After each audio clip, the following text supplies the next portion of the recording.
દાખલા નંબર 28 બે સંખ્યાનો સરવાળો તેમના સમગુણોત્તર મધ્યક કરતાં 6 ગણો છે.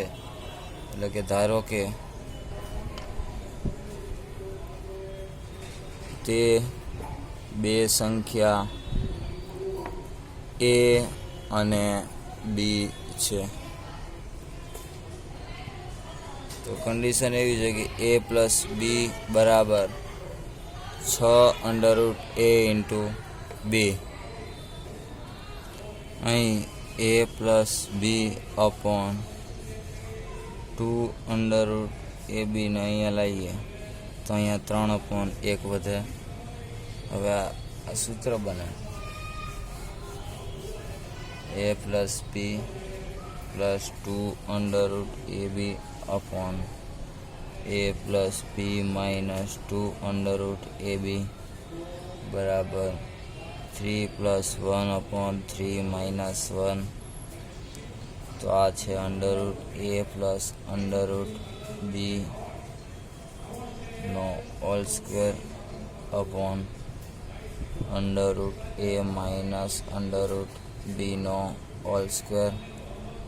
અહીં 4/2 એટલે કે 2/1 વધે.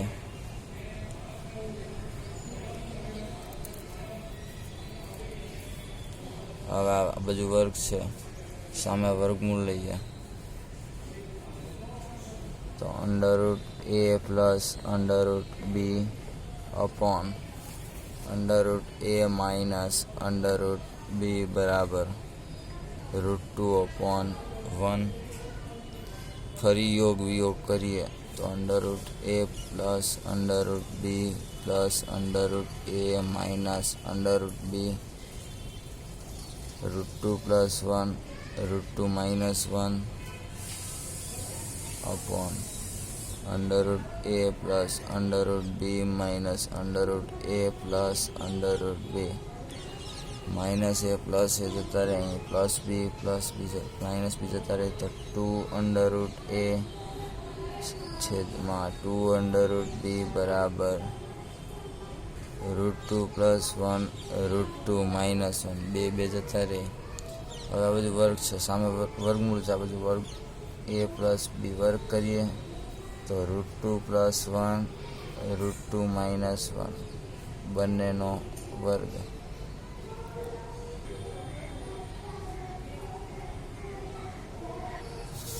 હવે વર્ગને ઓપન કરીએ તો a/b બરાબર 2 + 2 √2 + 1 અપોન 2 - 2 √2 + 1. પછી a/b બરાબર 2 + 1 એટલે કે 3/3 પ્લસ 2 √2 છેદમાં -2 √2.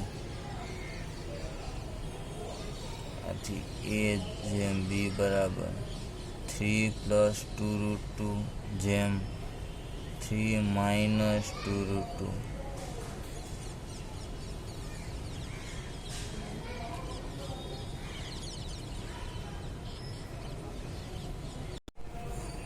દાખલા નંબર 29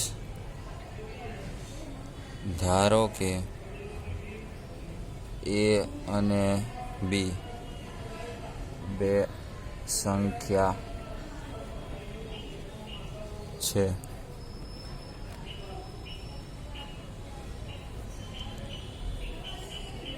સમાંતર મધ્યક a બરાબર a પ્લસ b/2 છે તથા સમગુણોત્તર મધ્યક g બરાબર √a ઇન્ટુ b છે. તો એની માટેનું સમીકરણ આવે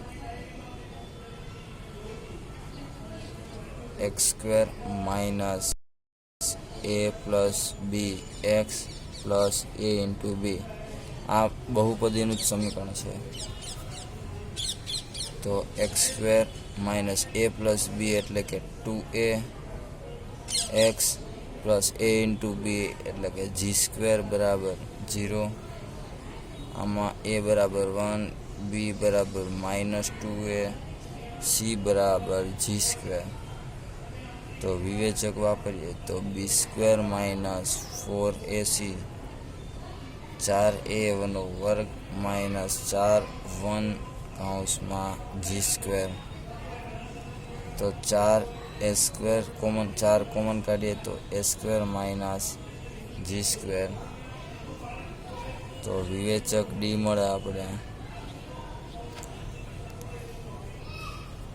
2 √a² માઇનસ g².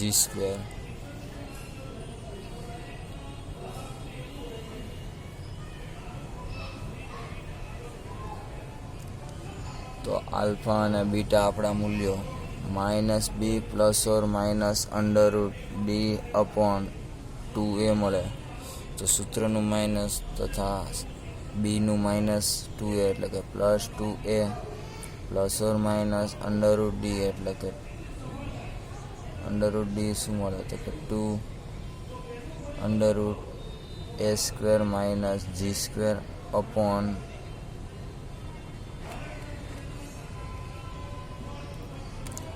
2 a એટલે કે 1.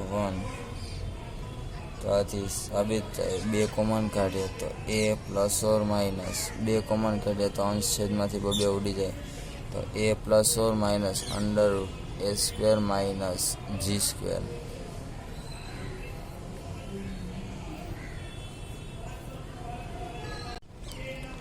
દાખલા નંબર 30. બેક્ટેરિયાના ઉછેરમાં સંખ્યાનો દર કલાકે બમણી થાય છે. જો શરૂઆતમાં બેક્ટેરિયાની સંખ્યા 30 હોય એટલે કે શરૂઆતમાં બેક્ટેરિયા 30 છે તો 1 કલાક પછી કેટલા થાય તો કે ડબલ થાય. તો 30 × 2 એટલે કે 60. તો 2 કલાક પછી કેટલા થાય તો 2 × 60 એટલે કે 120 થાય. તો 3 કલાક પછી 120 × 2 એટલે કે 240 થાય. તો આથી સમાંતર સમગુણોત્તર શ્રેણી મળે આપણે 30 60 120 240 તો કે n સુધી. તો તેમાં પ્રથમ પદ છે 30 તથા r મળશે 60 ભાગ્યા 30 એટલે 2 મળે. તો a2મું પદ ar² ગણાય. આ દાખલા માટે અપવાદરૂપ છે કે આમાં ઘાત -1 કરવાની આવતી નથી એટલે કે 30 કૌંસમાં 2² બરાબર 120.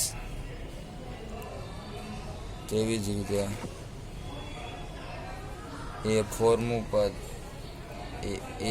ar4 તો 30 કૌંસમાં 2/4 બરાબર 480. તો એવી જ રીતે nમા પદ માટે લખીએ તો 30 2n.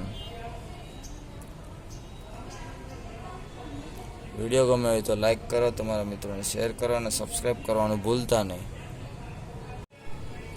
દાખલા નંબર 31 કે 500 રૂપિયા 10% વાર્ષિક ચક્રવૃત્તિ વ્યાજે મૂકીએ તો 10 વર્ષના અંતે કેટલી રકમ મળે. તો તે માટેનું સૂત્ર છે a બરાબર p(1 + r/100 ની n ઘાત. તો તે માટે દરેક પદની સમજ હોવી જોઈએ. તો a બરાબર શું થાય તો કે અંત્ય મળતી કિંમત. p એટલે શું થાય તો કે મૂકેલી રકમ. r બરાબર તો કે વ્યાજ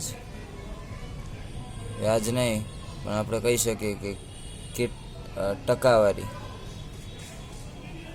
આટલી ટકાવારી એ મૂકેલા છે 10% 20% એમ કહી શકીએ આપણે. અને n એટલે કે કેટલા વર્ષ માટે મૂકેલા છે એ એટલે કે એને વર્ષ કહેવાય. તો અહીં એ ગોતવો છે તો p છે પ્રારંભિક 500 રૂપિયા મૂક્યા છે 1 પ્લસ તો કે 10%ના વ્યાજે એટલે કે 10/100 10 વર્ષ એટલે ઉપર 10 ઘાત 500 0 0 જતા રહી લસા લઈએ તો 10 + 1 એટલે કે 11/10 છેદને દૂર કરીએ તો 1.1/10 જે 10 વર્ષના અંત્ય કિંમતે મળે.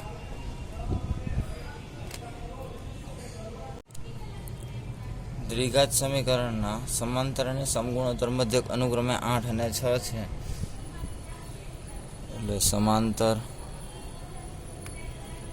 મધ્યક a + b/2 બરાબર 8 છે. એટલે કે a + b બરાબર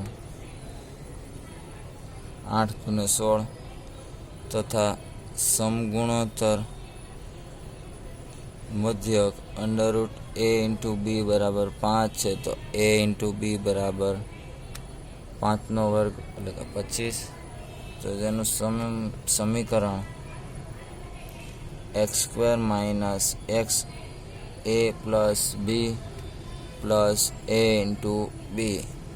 તો કિંમત એપ્લાય કરીએ તો x a + b 16 છે તથા a × b 25. તો સમીકરણ મળે x² - 16x + 25 બરાબર 0. વિડીયો ગમે તો લાઈક કરો, તમારા મિત્રોને શેર કરો અને સબસ્ક્રાઈબ કરવાનું ભૂલતા નહીં. તો મળીએ નવા પ્રશ્નો તથા નવા વિડીયો સાથે કાલે. ત્યાં સુધી બાય બાય.